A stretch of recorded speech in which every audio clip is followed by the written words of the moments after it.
From the Attention Era Media Studios in Milwaukee, Wisconsin, this is Two Up Front, presented by Three Lions Pub. I'm Baxter Colburn. And this is Simon Provan. Hello, Simon Provan. Finally in the same studio for the first time in it's almost been a month, basically. It's crazy. It's a little crazy to think about, but we are finally back together.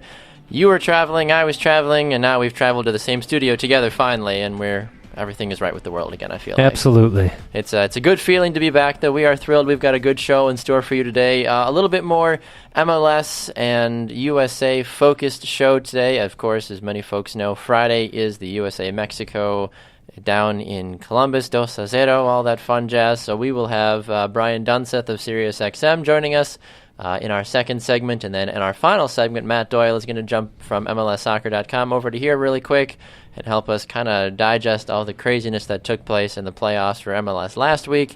And then, of course, we have the conference finals as well coming up, which will be even more entertaining. It was crazy, I will say that. It was. It really was. I got a chance to catch two of the games. I know you got a chance to see most of the games, Simon. So a lot of exciting action to get to, plus some other great things with the NWSL and the U.S. Women's National Team and so much more as well. But we do want to remind you, of course, you can listen to the show live on Tuesdays and Thursdays from 12 to 1 p.m. Central Time, and you can find the show on demand by going to our website, 2upfrontsoccer.com, as well. You can also find us on Facebook, 2Upfront. You can find us on Twitter. Our handle is at 2UpfrontSoccer, so don't forget the soccer in there.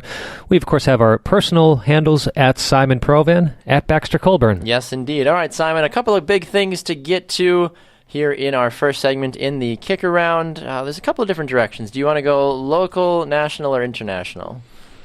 Let's go international and then work our way in. How about all that? All right, sounds good. Well, ahead of the USA-Mexico game on Friday, Jurgen Klinsmann has already announced that Tim Howard, not Brad Guzan, will be the starting goalkeeper, or at least his current number one going into this camp. Things maybe might change. I really doubt it. But Tim Howard, back as the starting goalkeeper for the U.S. men's national team. Your thoughts when you first heard that, Simon? He earned it. He did. I'm okay with this. Guzan is over at Middlesbrough. He's not playing much. Not really, no. He's got Victor Valdez, I think, in front of him. Right. Even still. But he's not getting, first-team football right now, other than being on the bench and watching it. Yeah. Tim Howard, look, just watch that shootout against the LA Galaxy. He was phenomenal in that. He obviously studies his players, and, he really... You're going up against Mexico. I personally think this is going to be a very powerful Mexico team. Yes. Yep. You need your best keeper at the moment, and right now, to me, that is Tim Howard. And actually, I don't even see Guzan as a number two. I think Ethan Horvath right now is positioned to be a number two, if I'm going to be honest with you, Baxter. Yeah, I would agree with you. I think that the decline of Brad Guzan has been a fairly steady post Copa America, post Gold Cup. I mean, we gave him a chance when it was what every, Brad Guzan lover wanted. To give Brad a chance to show what he's capable of doing, and then let's make the decision from there. And I think a lot of people thought that Tim Howard was done. Yeah, and it's not that... Well, absolutely, it did seem like that. Now, just to go back to Guzan, just looking at the stats here, he's only played 2 games so far in the Premier League. Yeah. 6 saves. Now, he did have a clean sheet out of there. But again, we're talking about a player who's not seen regular time. Exactly. Where I don't care what you say. I don't care what the Italian national team coach says about MLS. It's still professional soccer, and I personally feel it's a good level of soccer. Yeah. Tim Howard's playing day in, day out. Now, the one thing you're going to say that you could say here is that at least Brad Guzan is at a club where he's challenging somebody every day, and Tim Howard's not really being challenged at the Rapids. Zach That's McMath true, had a fantastic season, and if this is going to be a more honest league, a more honest team, there is going to be a battle for goalkeeper. Yeah. But because of who Tim Howard is, because of what he's getting paid, he was directly shipped in as the number one goalkeeper for the Rapids. That said, especially in those last 3 weeks, he's performed incredibly well. Yeah, I would agree with you. You can't really look around to any MLS team and honestly say that there is a week in and week out goalkeeper battle. It just doesn't happen. There's, I think, a big drop-off. As much as we love our goalkeepers in the United States and in MLS, if you go from the 1 to 2 goalkeeper, there's a massive drop-off. Kind of like the quarterbacks as well in NFL. We saw that in New York City in their playoff, that Saunders all of a sudden gets the yank, and the backup keeper goes in, gives up 7 goals over 2 games. We'll talk about it later, but man, what a ridiculous way that was all handled by Patrick Vieira, thank you. Yes, it was very interesting to say the least. But I'm curious to think. I think Tim Howard, he knows the game, he knows the system. I think the fact that he's going to be between the posts just adds another level of excitement to Friday's game. Well, and he knows how to command that box. He knows how to command his defenders. He's not afraid to get up and give his defenders a 1-2 if he needs to. Yep. And that's what you want in a game against Mexico. Exactly. That's the type of goalkeeper you want in that type of environment. You're absolutely correct about that. All right, let's go from international down to the national scale for a moment. 48 MLS players. This kind of relates to the national level or international level a little bit. 48 MLS players have been called to represent their national teams during this upcoming international window. 19 of the 20 MLS teams have at least one player. Can you guess the one team that did not send a player, Simon? I'm going to guess it's the team that, the crest that you're wearing on your chest right now, Baxter, the New England Revolution. That is absolutely correct, yes. 19 of the 20 MLS teams are sending players. The Sounders and the Whitecaps are sending 7 players each. And it's just interesting that there's certain teams that are obviously much worse than what the Revs are overall that are sending at least one player. And I'm not saying that the Revs should be considered. I'm just saying that that's another clear sign right there that New England just is not doing the right thing right now. And I think that they need a lot of help. But the fact that 19 of the 20 MLS teams are being represented, I think is a huge thing. So I'm very happy about that.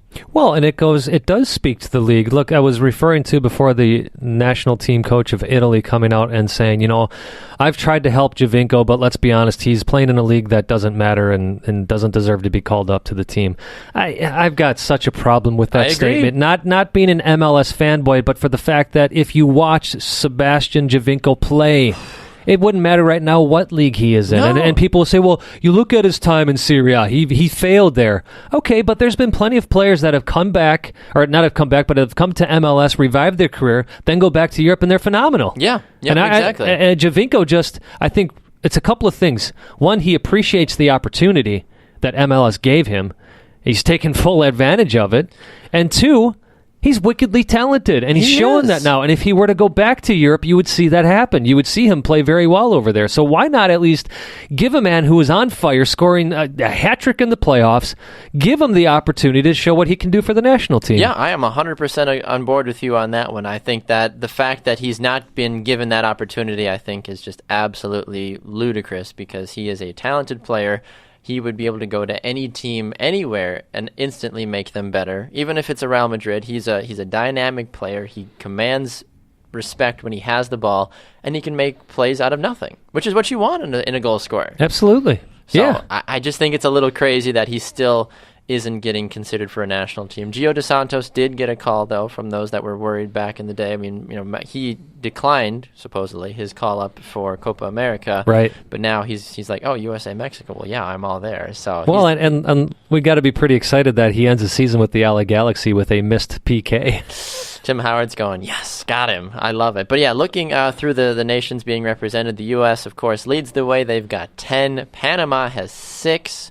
Jamaica has 5, Canada has 5, Costa Rica has 4, then it kind of dribbles down from there. It is surprising that Jamaica only has 1 player because back in the day you would see 5 players. Oh, okay. I haven't looked in a while. Last I checked. Well, that's good to hear. I was about to throw out that number, but when I was looking at this, I think 2 days ago, it was only 1 player under Jamaica. Yep. Andre Blake, O'Neal Fisher, Sean Francis, Omar Holness, and Damian Lowe are all the 5 Jamaicans. I sit corrected. It is all good. Yes, but Laurent Simon being called for Belgium as well too. So that's interesting though that you've got Belgium and Italy kind of some would argue on the same level, and Belgium's national team coach still okay with calling in his lone MLS player into the national team.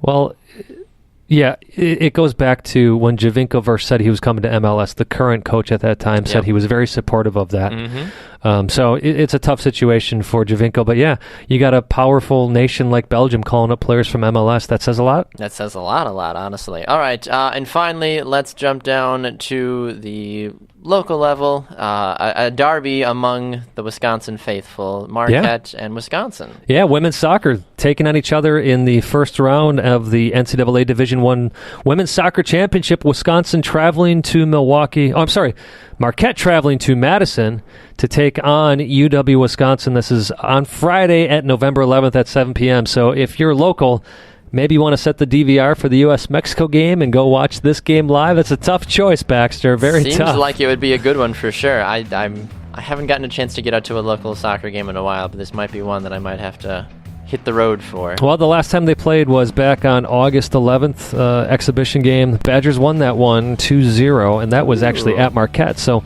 we'll see what happens here. And real quick, Baxter, the men's team over at UWM hosting the Horizon League tournament. Winner of that tournament automatically goes to the NCAA. They play Thursday night in I believe it's quarterfinal, taking on University of Illinois Chicago. That game at 3 o'clock. Actually, I guess the tournament, I thought the tournament was at Milwaukee, but I guess they don't do that. Anyways, the game's in Dayton, Ohio, but you can watch it on ESPN3. So either way, you get to see the game Thursday night. So absolutely. Best wishes to all the Milwaukee teams, well, Wisconsin teams in this case. Yes, exactly. Go Big Red is, well, I guess. I don't know. Either way, go Wisconsin soccer. All right, when we come back, Sirius XM's Brian Dunseth will be with us on the shopfutsal.com call-in line. Stay tuned for more.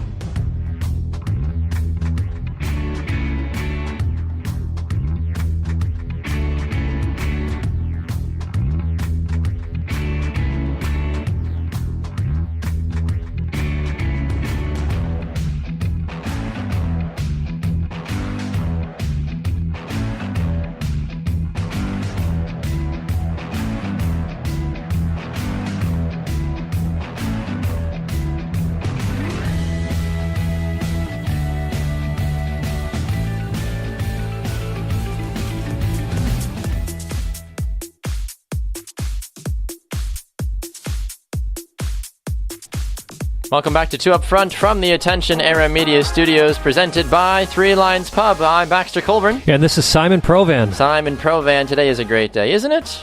It's beautiful. Nice, another great, beautiful fall day here in Milwaukee. It is. It's weird because it's been above 60 degrees past November 1st. A little scary in some ways, Baxter. Some might say that the winter might be even worse than tonight's election. We'll have to see, I guess. But impossible.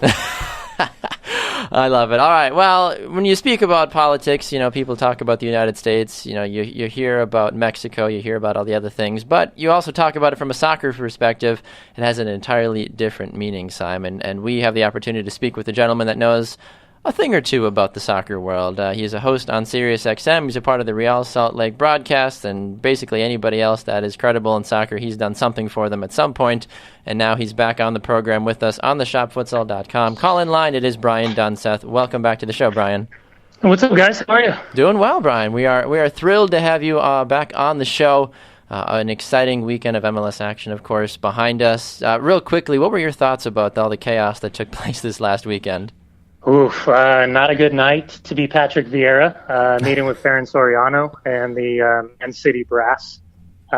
Still don't understand how Sebastian Giovinco is not only an MLS MVP candidate or how Ventura dismisses him so easily from the Italian national team. And poor Bruce, sad-faced Bruce, walking off the field in Colorado. That was a surprise to me. Yeah, I would definitely. Yeah, a bit of a shocker. I mean, Bruce has been known as the playoff master. Yeah, you just wonder, how much those injuries really devastated that group. I don't think that team ever really got past Nigel de Jong leaving halfway through the year. Giassi Zardes, that injury was devastating. No one really talking about that. Yeah. But Steven Gerrard and Robbie Keane this year, despite having double digits in both goals and assists for both of them, I think kind of struggled for, I think, overall consistency. And speaking to the difficulties of staying healthy in this type of league with this much travel and all the time changes and everything that comes with it. Well, speaking of injuries and replacements, I'd like to shift over to the U.S. national team and preview this game that we got coming up on Friday, the big one against Mexico. Recently announced Alan Gordon actually replacing Jordan Morris. Just curious about your thoughts on that call-up for Gordon. Yeah, smash and grab. What does Gordo have? 2 appearances for the national team. I think this is just a recognition of Jurgen that Jordan Morris play a really small role had he have been healthy. Giassi Zardes and Clint being out obviously devastate the options coming off the bench. I just look at it as an easy option to turn to in the final minutes when you need a guy either to hold the ball up or you need one of the former Bash brothers to start flying in with that 6'4" frame against the Mexican defense and cause some havoc.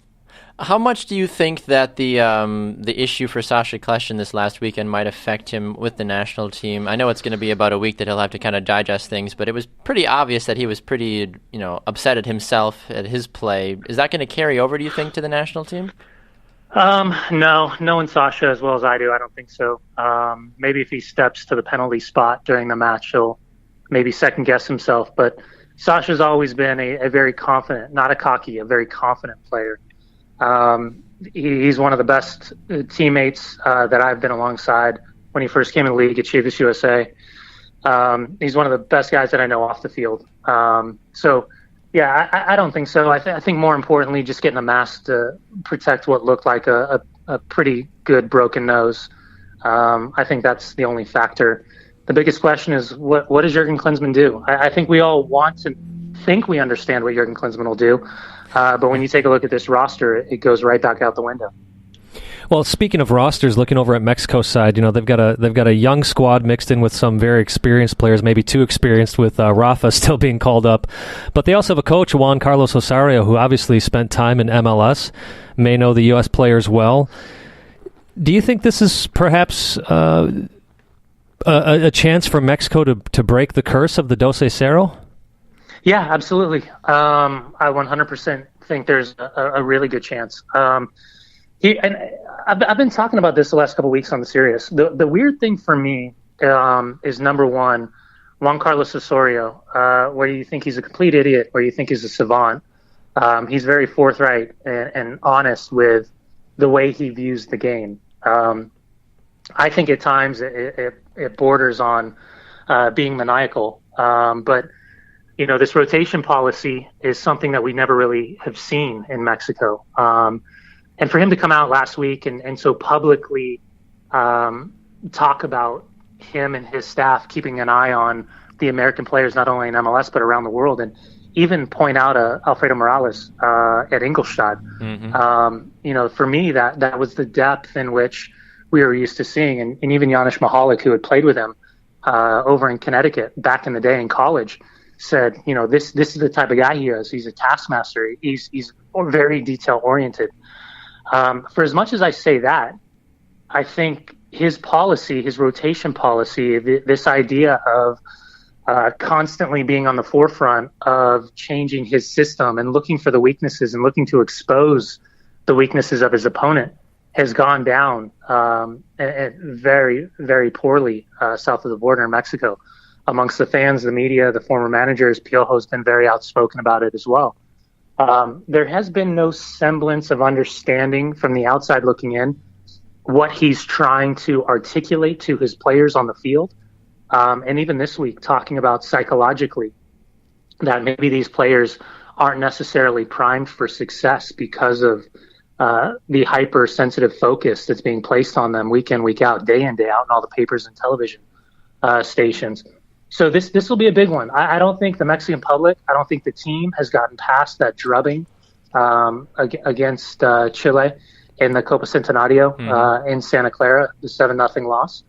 And it'll be very, very fascinating to see how Juan Carlos Osorio sets up his team and sets up his starting 11. Because if Rafa's in there, it leads me to believe it'll be a 3-man back line, overloaded numbers in the midfield, which potentially could be in favor of a guy like Bobby Wood and Josie Altidore, just with their physical presence and the ability of Bobby to kind of stretch the field a little bit. For those that are big U.S. men's national team fans, especially for the future, can we expect to see a lot or a little of Julian Green and Christian Pulisic in this game based off of their recent performances? Yeah, I would say way more from Christian Pulisic, just because I think he's going to be the United States' first $50 million transfer sometime within the next 6 or 7 years. I just think he is so immensely talented. And he's the first one to really come through to remind us all of DeMarcus Beasley and Landon Donovan at young ages in the U.S. system. Well, he's so confident and so exciting to watch as well, no matter who he's playing with. Yeah, he is. I think he just gets it. I mean, you just watch the way that kid reads the game. You watch his center of balance. It takes away all the biggest, fastest, strongest type of mentality. The way he manipulates the ball, his technical ability, his level of balance, how he gets himself out of 1-on-1, 2v1, 3v1 situations, recognizing when to pass, when to play, when to settle. Plus, he's left-footed. I mean, I think he's kind of a unicorn that we all are just hoping that we can bubble wrap and not turn into the next Jordan Morris or the next Julian Green or the next Freddie Adu. Yeah, I would definitely agree with you on that one. I'm certainly curious to see what these guys do, and I know that, of course, after Julian Green had his 2-game run there that last time the U.S. took the field, everybody was a little bit more interested and be like, oh, okay, is he going to be more involved in this U.S. team roster? But people need to realize, though, that this is a long road, of course, with the Hex for qualifying, and you don't want to necessarily show all of your cards right away. As much as, of course, you want to beat Mexico, you need to be smart about the players that are on the field, of course, as well. But I do think that guys like Josie and Bobby Wood are hopefully going to get some quality minutes and hopefully showcase that they are still very viable, dynamic striking options for the U.S. Yeah, and I would say also, and I think Jurgen kind of played his hand with Jermaine Jones today, publicly talking about the importance of it. I think the hardest thing for a fan base to understand is it doesn't matter where a player plays, it doesn't matter what position a player plays. The only thing that really matters with the national team is if Jurgen trusts him. Yeah. And if Jurgen wants to go to war and knows that the moment that he puts a player on the field, he knows what he's going to get. I think at this point, watching Pulisic develop not only with the national team and even since Centenario, I mean, it hasn't been that long since he was only a substitute coming off the bench in games that really didn't matter when they were chasing and there was no chance the U.S. was going to get back. To see what he's done in Champions League, to see what he's done in the Pokal, see what he's done in Bundesliga. I think now Jurgen feels like he can trust him and he can go to war and he knows what he's going to get. You cannot say the same. I don't care what anyone says. You cannot say the same for Julian Green. He's still miles off right now where Christian Pulisic is. Is he an incredible young talent? Absolutely. Is he one of the biggest clubs in the world? Absolutely. But he's not getting nearly the same amount of game time and highly volatile situations that Christian Pulisic has been getting, both for national team and for Borussia Dortmund. Brian, these interviews always go so much shorter than we'd love them to go. I appreciate your insight, and I know we've got to get up to a break here, but thanks again for spending time with us and sharing your thoughts on this game. Like I said, we could talk to you for 4 more segments and still not get through all of it. Yeah, guys, anytime you need me, let me know, man. I'm always down to hang out and talk with you. Well, we appreciate it, Brian. You definitely enjoy the rest of your week as well, sir, and we hope to talk to you again in the upcoming future. Sounds good, guys. Appreciate it. No problem at all. There goes Brian Dunseth on the shopfutsal.com call-in line. We are going to run to a break. When we come back, we're going to take a look at the NWSL and the U.S. women's national team. Boston's basically signing everybody. There's a lot of things. We need to talk about it. We'll be back with more. You're listening to Two Up Front, presented by Three Lions Pub, right after this.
here in the Attention Era Media Studios in Milwaukee, Wisconsin. This is 2 Up Front, presented by Three Lions Pub. I'm Baxter Colburn. And this is Simon Provan. Baxter, you know, the U.S.-Mexico game is not the only big game going on Friday. Really? I am of Scottish heritage. I think we talked about that. That's why I've got a little bit of this red beard going on. That makes sense. I thought you were a pirate. Well, it's kind of both. I don't think there's much pirate in my family. You never know. Anyways, England is taking on Scotland. Oh, I got a great place for you to go to watch this game. You? Okay. Actually, watch both games while you're there. Why not? Three Lions Pub in Shorewood, our presenting sponsor.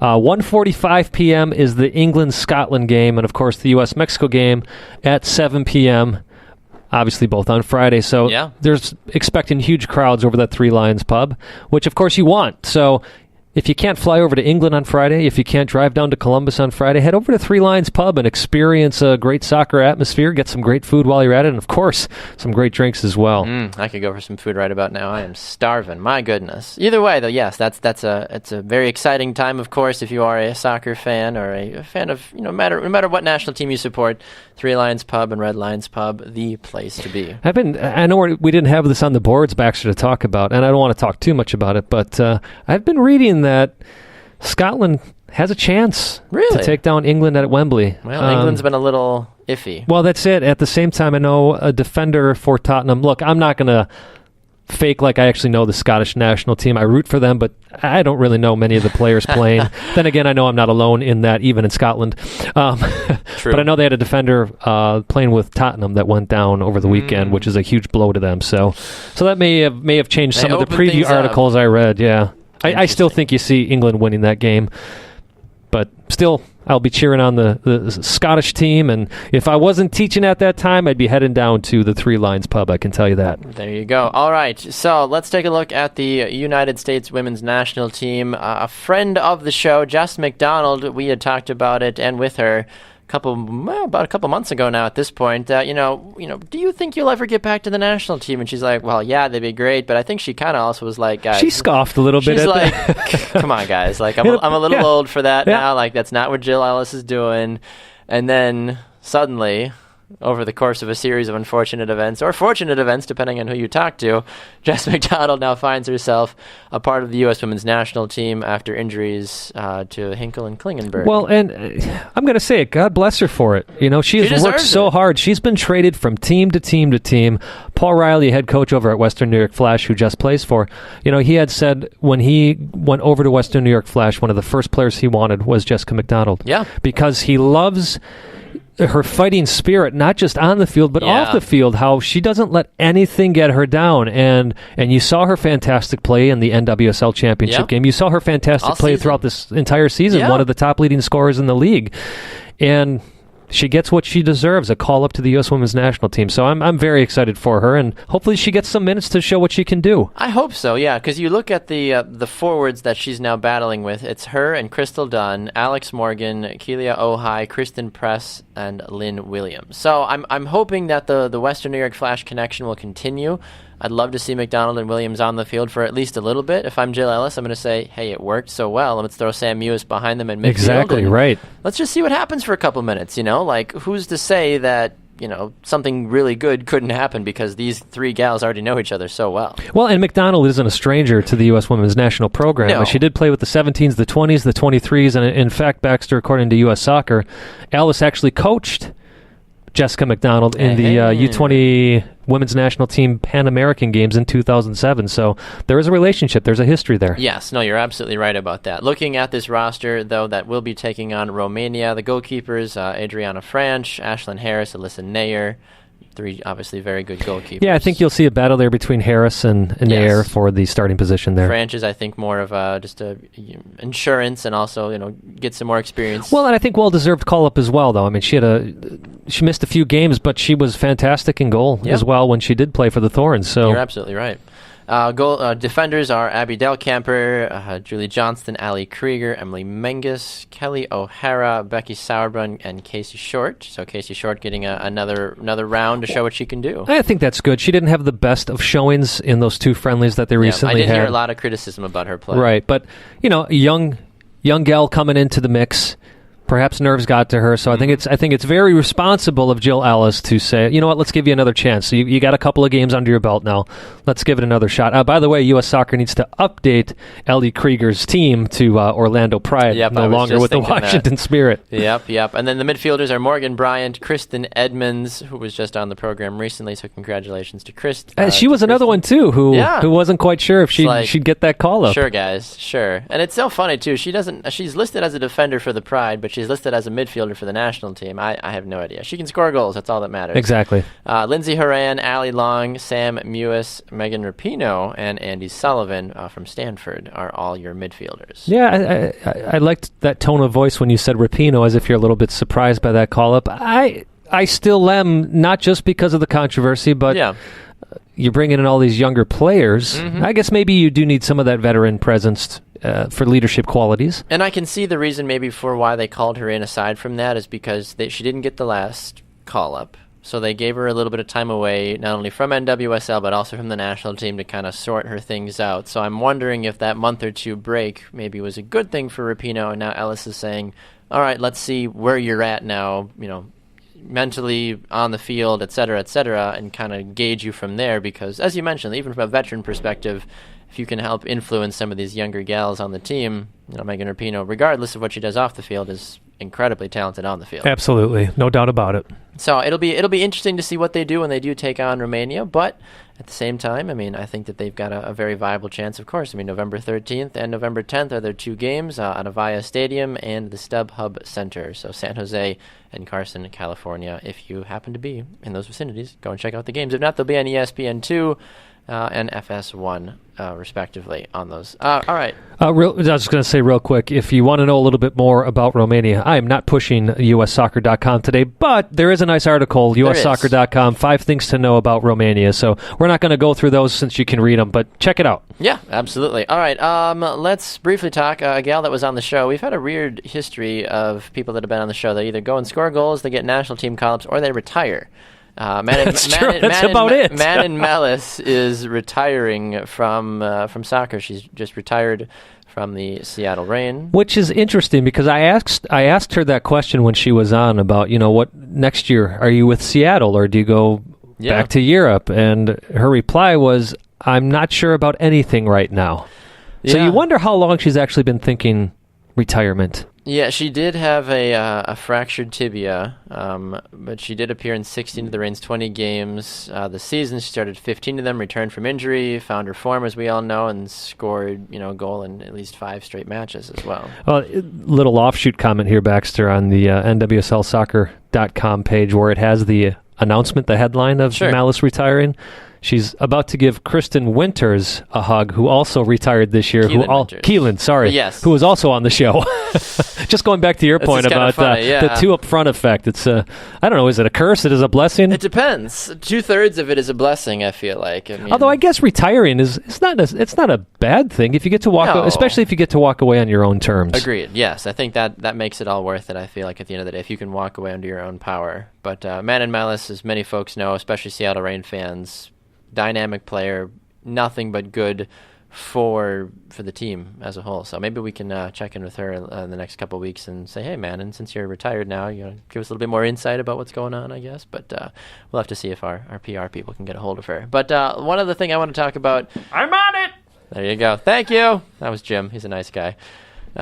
Or Simon. Either way. Same people, basically. But the Boston Breakers continue to sign people left and right, and they're apparently going to be announcing a new signing, I think, sometime today as well. But I'm a little curious, I guess, to get your thoughts, Simon, with the people that they continue to add. Is it going to do any good, I feel like? You got half the roster, and then you bring in a new supposed better half of the roster. Is it actually a positive or a negative? I think it can only be a positive in the end with how poorly Boston was. Look, part of this is Boston wants to be a big club. They have an academy, just got admitted to the U.S. Girls Soccer Academy. Yep. So they've got aspirations to do well, and the only way you can do that is to sign better players. Yeah, and right. They're obviously they're on their season ticket push as well. They were one of the lesser attended clubs last year. If they want to survive, if they want to do well, you got to bring in fresh blood, and That's what they're doing. So you got to give Boston credit for that. Yeah, and I think they had to go through and kind of trim some of the fat, I think, from their team and be like, look, we've got a lot of players on our team, but do we have a lot of game-changing players? And I think that's probably why we saw so many players cut, but then also some of those players brought back. We know Steph Verdoya, she was on the program last week. She got brought back. Julie King, she's been brought back. We haven't heard too much about Whitney Engen yet. We know that she has said she was stepping away from soccer, but she's still listed on Boston's roster of current players, and they've been pretty active about cutting and adding as the players come along. So it makes me wonder about that. And you got to wonder about head coach Matt Beard as well, how much he's had a say in this. I imagine he's had a lot. He had coached the Liverpool ladies before he came over to Boston in the FA Women's Super League. They had back-to-back titles when he was there.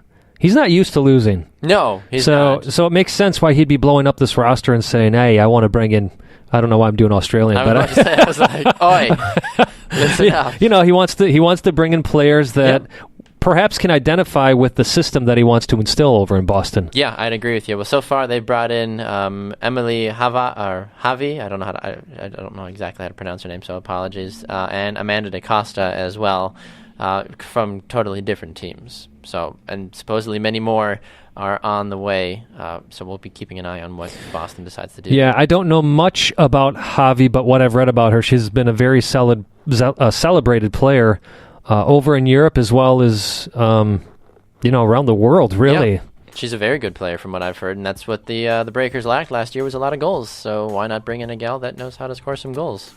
Makes sense to me. That makes sense to me, How do you solve a problem like not scoring goals? Well, you bring in players that can score goals. That's right. Simple enough as that. Boom. Speaking of someone that likes to score goals, we're going to talk about Sebastian Giovinco in our next segment and the MLS MVP conversation. I know Simon has some smoke he wants to blow off. I need to do a little bit of that as well. And then finally, in our final segment, Matt Doyle of MLSsoccer.com will be with us to help talk about the playoffs. The armchair analyst. Exactly. We'll be back with more on Two Up Front, presented by Three Lions Pub, right after this.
Welcome back to Two Up Front, presented by Three Lions Pub from the Attention Era Media Studios in Milwaukee, Wisconsin. I'm Baxter Colburn. And this is Simon Provan. Simon Provan. We move along with the show. Reminder for you, of course, you can get it on demand by going to our website, twoupfrontsoccer.com. You can find all other great stuff on there as well. And be sure to tune in on Tuesday before Thanksgiving. We have a fun, exciting announcement to make about another sponsor, Baxter. Oh, we do we? That's interesting. Yes, no, I actually know about that. I'm trying to act like, wait, what? Like, no, we do.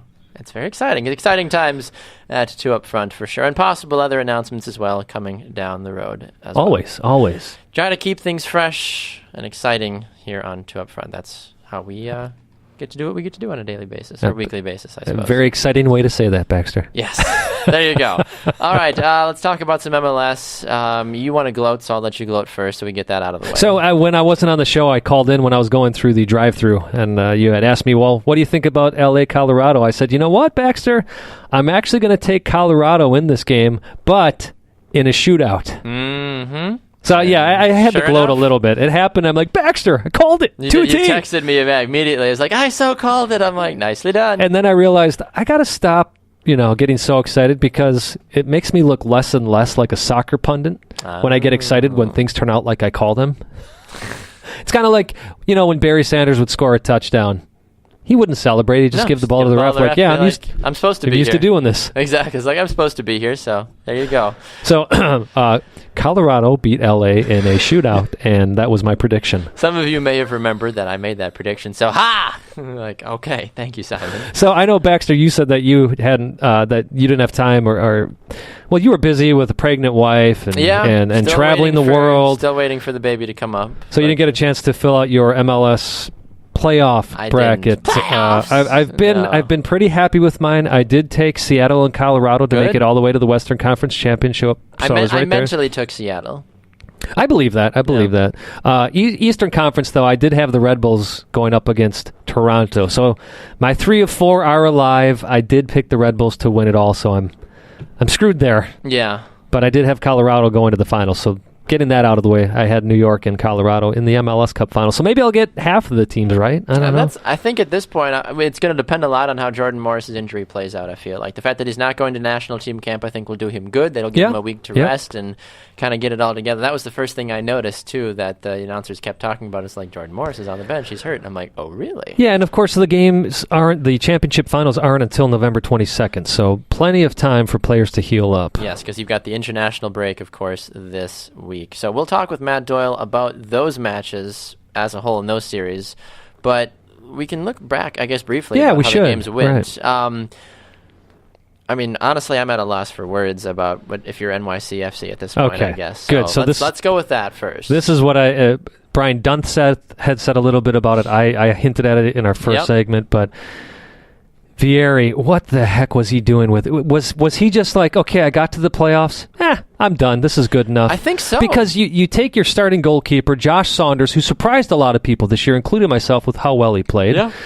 You change up your formation. You get rid of the spine of the team that you had. How are you expecting to win? And, you got to almost wonder, was Josh Saunders sitting back a little bit going, Oh, yeah, absolutely. This is fun. Oh, I think so. I would not even be surprised at all if he's, maybe if there had been a cut shot to him on the bench with him, like, a brief, you catch a little smirk or something, be like, oh. Listen, I'll tell you what, Baxter, Toronto, they were the one away team that I saw this weekend that came out and just said, hey, you know what? We're up 3-0. We don't care. No. They score early with Javinko. Yep. And they destroyed New York City. Even when they came out at half, they said, nope, we're not done. No. We are making a statement. A lot of people thought it was going to be a New York derby, but what ends up happening, it's a Canadian derby, which I think in the Eastern Conference Championship. And I think Montreal, is the absolute, surprise out of all of these teams. Yes, absolutely. I think. With as much as we talked about it on the show, they were terrible down the stretch. They are pulling an LA Galaxy this year. Mm-hmm. Piatti was on fire. Yeah. Now, the thing I'll say about this game against the Red Bulls that was interesting to me, it actually, what I was seeing was the Red Bulls dominating most of the game, and all of the Impact's goals were coming off the run of play. Yeah. But both times that Piatti scored, he was wide open. How do you leave a player like Nacho Piatti wide open? Now, I think part of that speaks to his brilliance as a player, that he knows how to make those awesome off-the-ball runs. But my goodness, he was out of his mind. Well, one of the things you can look at, too, for Montreal, that second goal that Piatti scored, it was Drogba that had the ball in the middle, on the top of the 18, so naturally players are going to draw towards a dominant player like Drogba, but they left that beautiful gap open that as you're taught as a forward, well, if you've got a guy coming on your side, just lay it off, boom, back of the net. And both Piatti goals were just incredible. I think Absolutely. Both Piatti and Javinko called each other and said, look, let's just have some fun and make people realize that they were foolish for not making us MVP candidates. The goal of the playoffs, though, Gashi, for Colorado. Oh, gosh. If that's not a SportsCenter top number one pick for a week straight. I don't know if it was, but I hope so. I don't know either. I don't watch SportsCenter much anymore. But my goodness. Now, I will say that Colorado-LA series in and of itself was pretty much a snooze fest. It was. I think I was a little surprised by that, honestly. I was hoping for much more excitement. But think about it, though. Colorado, not a dominant offensive team, and LA, an injured team, as Brian has said, and we had said before, too. So I think we kind of got what we thought we were going to get. Yeah. At the end of the day. When you really look at it, you're like, yeah, that's what we thought we were going to get. Well, Colorado just hasn't been an offensive type of team. Exactly, although Pablo Mastroeni will argue with that. But I've heard so many people have been like, Colorado doesn't have an offense. No. I'm like, Pablo, if everybody sees it but you, who's wrong in this situation? His reaction to that question is always, people are saying we're not a good team. No, people are not saying you're not a good team. They're just saying score. Right. Seattle, Dallas. Actually, I have to say, Baxter, there were goals in this game. Yeah, but it didn't excite me too much. No, I mean, I watched, I would probably say 3/4 of this game. I will say this, one player that I wanted to make sure that I burned on the show was Maynor Figueroa. If you talk about a player that just laid an egg, the left back for FC Dallas was awful. I was shocked by the last goal that Seattle scored, actually. Yeah. Zimmerman losing the ball in the back. He has such a great season, great stand-up guy. For him to make that type of mistake. And he was the first guy to get subbed off in the game, too. Right. He got pulled off shortly after that in the 62nd minute. I actually had no problem. I think Oscar Pereira uses that as motivation for next year. I hope so. He's such a young kid, and you talk about possible center backs for the national team coming forward. Walker Zimmerman should be in that conversation. Absolutely. But overall, though, FC Dallas, they just still... You can't give a guy like Ladero that much open space freely for 90 minutes. No, you just can't. And they paid that price. And give it obviously the credit where credit's due. Seattle made the most of that goal when they scored it. I thought Jovan Jones played fantastic in this game as well. And Seattle was the better team. Well, look, I'll tell you this, Baxter. Just looking at my bracket, you can tell that I follow the Western Conference a lot closer. All green on that side. Look at my Eastern Conference championship. 2 green, 3 red. Oh, well. But the last thing I want to say, because I want to be a little bit witty, and it's not going to be witty at all. It's more of a dad joke. The defender for New York City FC that was getting burned all game, his last name was Brilliant. Yeah, not so much. Brilliant, exactly. Yeah, it was pretty sad overall. But let's talk briefly here for the last minute and a half, 2 minutes about the MVP conversation, because we realize that MLS is wrong. Yeah, now keep in mind, though, the voting was going on while Giovinco was injured. Yes. That's one of the parts of bad timing, no matter what the sport is, American sports specifically, when you're voting for MVP. It's terrible when somebody who's been doing so well all of a sudden gets injured for 4 or 5 games, and that's when most of the voting is actually taking place. I agree. But you should have still judged by the whole season. You should, but Baxter, who does? I mean, look at college football. Yeah. You can win tremendously throughout the entire season, then you lose your last game. Oh, you're out of the playoffs. Whereas if it's the opposite, you're in the playoffs. Yeah. It's the American mindset.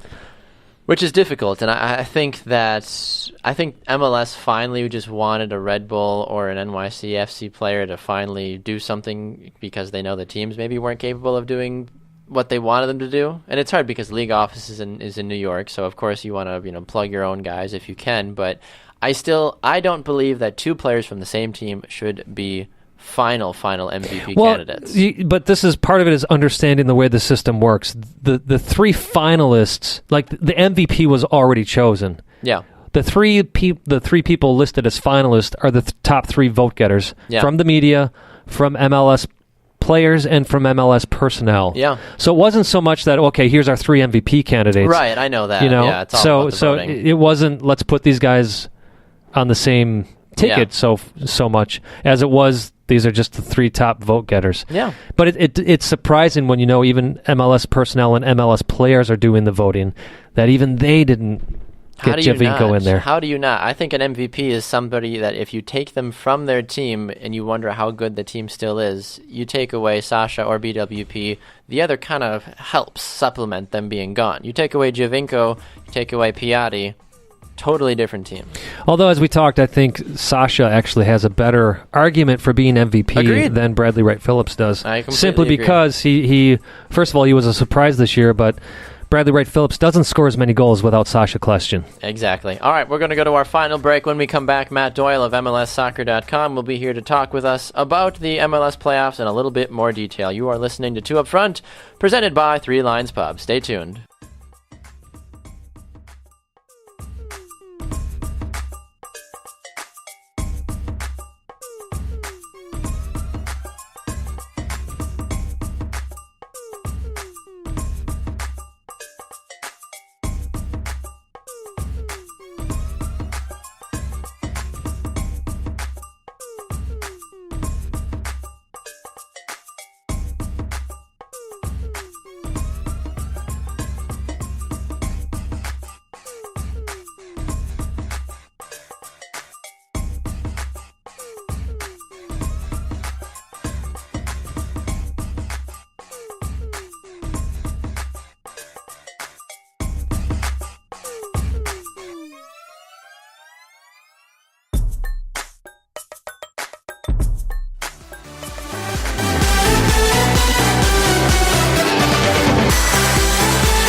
inside the studio. It is Two Up Front, presented by Three Lions Pub from the Attention Era Media Studios in Milwaukee, Wisconsin. I'm Baxter Colburn. And this is Simon Provan. All right, Simon Provan, a fantastic show so far. We have talked about a lot of different things. We've talked about Tim Howard, USA Mexico. We talked with Brian Dunseth of Sirius XM for a little while as well, which was fantastic. Talked about the U.S. women's national team with Jess McDonald and some of the other things going on with that. Just talked about Jovinko. Talked about MLS. We've been all over the place, but we haven't been in studio together in such a long time that we really kind of had to make it a crazy all over the place show. Absolutely. It's been fun. It has. It's been a very needed show, I feel like. Well, we, in our final segment, normally, kind of just wrap things up, but we have the opportunity to speak with the armchair analyst from MLSsoccer.com, Matt Doyle. He joined us a couple weeks ago, and now he's back on the program again. Matt Doyle, welcome back to Two Up Front, sir. It's good to be back on the show. Well, we're thrilled to have you back on the show, Matt. We got to get your instant reactions from the chaos that took place this last weekend in MLS soccer. What did you think of how the games finally, wrapped up, I guess? I think most of the teams that lost paid for not getting it done in the first leg. And for NYCFC, it was about, and for Dallas, it was about playing too conservatively in that first leg. For New York, it was about not finishing their chances. And for LA, it was just, they haven't had great goalkeeping all year, and that came to bite them in leg two. But look, I'm not going to say these series were done. Certainly the New York-Montreal one wasn't. Yeah. But this format rewards teams that go on the road in that opening leg and get a goal, and none of the four teams were able to do it, and because of that, three of them are going home. Yeah, I would have to agree with you. And Simon and I have talked about the format, I guess, a little bit. And Simon, I know you've been a little bit more critical. I'm not a fan of the higher seed not even having a choice to host or not. I think this format doesn't give enough advantage to the higher seed, and we go back to talking about making the regular season more meaningful. I think that's a simple fix, is at least giving the higher seed that opportunity to decide if they want to host or not. But to force them to go on the road, especially against some teams like Seattle, who had that raucous win, that playoff game. Now they've got all that momentum on their side, and they get to stay home and host. I know your colleague Andrew Wiebe doesn't agree with me, but I think it's a broken system, and it's easily fixable. Yeah, I don't agree with you either. I wouldn't go so far as to call it a broken system. I'm open to the idea of tinkering with it a little bit more.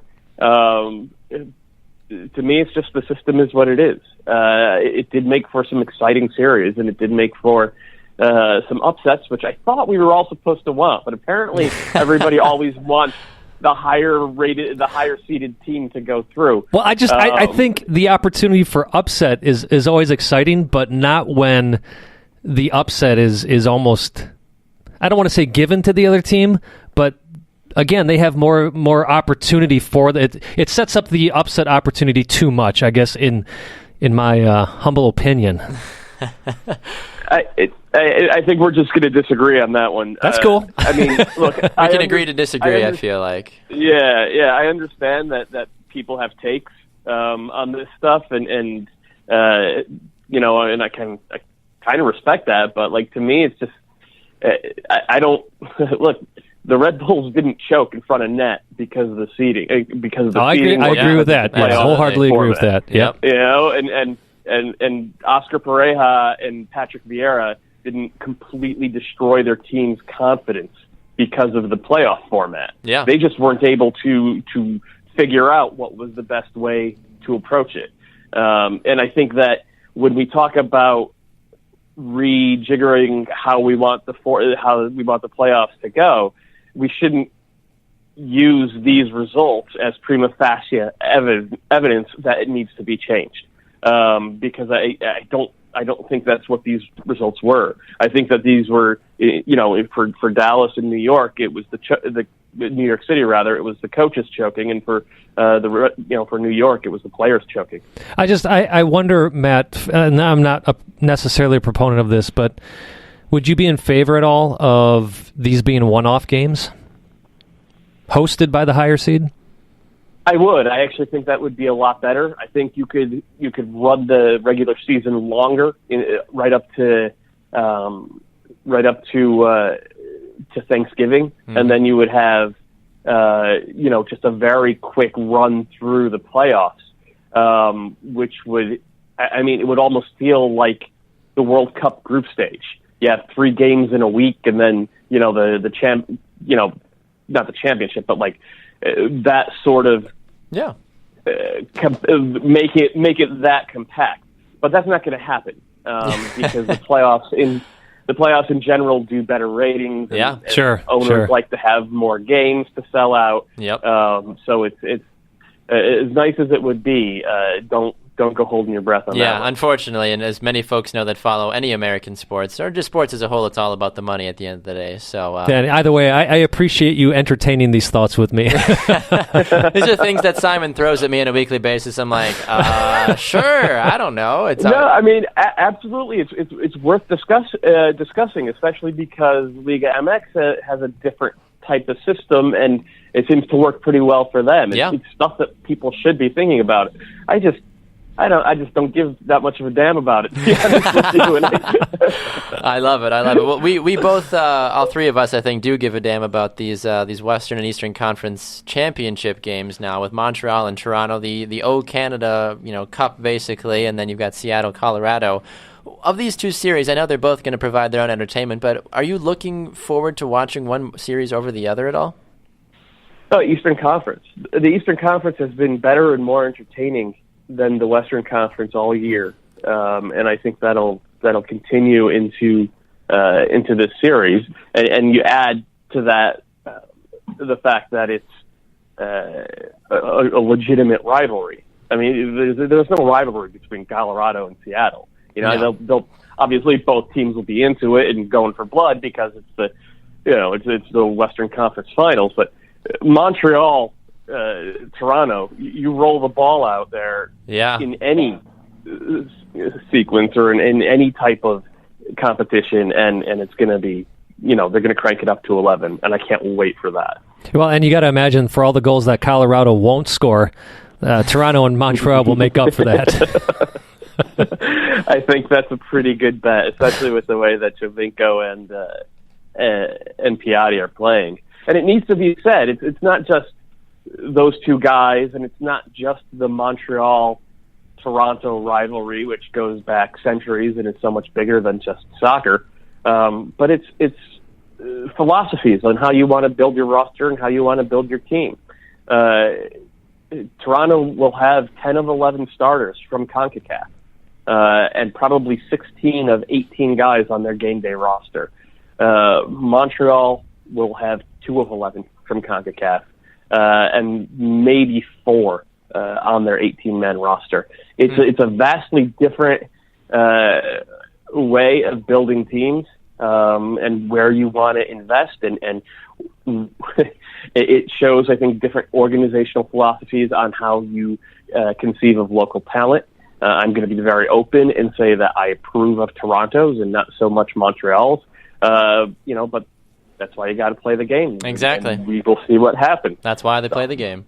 Matt, looking over at the West, how much of is it a blessing in disguise that Jordan Morris was taken on? Obviously not for him, but for Seattle, a blessing in disguise for Jordan Morris to basically now get 14 days of rest and perhaps get over that hamstring injury. Well, it would have been more of a blessing if he had never got the injury in the first place. Well, right? Sure. Yeah, exactly. They have a lot of guys.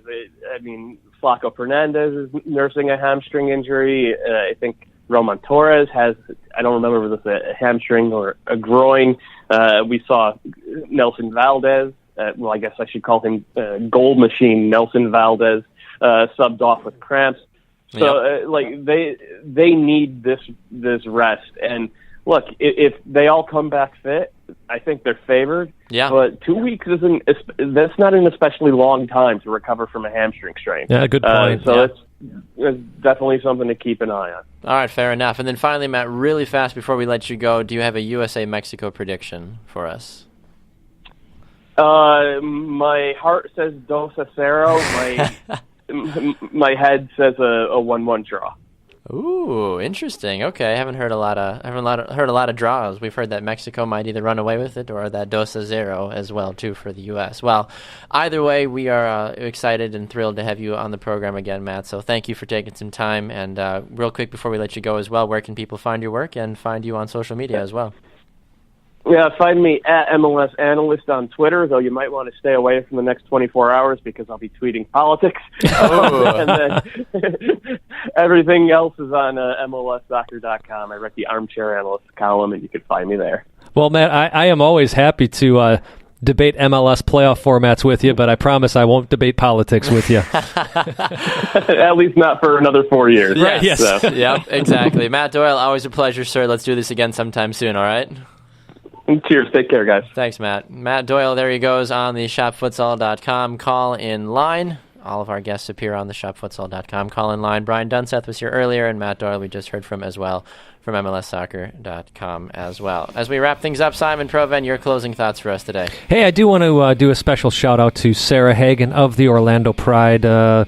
She had cancer when she was 15. I've got a niece I've talked about on the show before, not struggling, battling through radiation right now, and Sarah was kind enough to send her an autographed jersey to give her some extra encouragement. So thank you to the Pride organization. Thank you specifically to Sarah Hagen. And Chelsea, as always, praying for you, sweetie. Absolutely. Well, that's a heartwarming story to go out on, so we will do that. Like we said, a special thanks, of course, to Brian Dunseth of SiriusXM and Matt Doyle of MLSsoccer.com for joining us on the shopfutsal.com call-in line. He is Simon Proven. I'm Baxter Colburn, with our manager being the one above. We are two up front.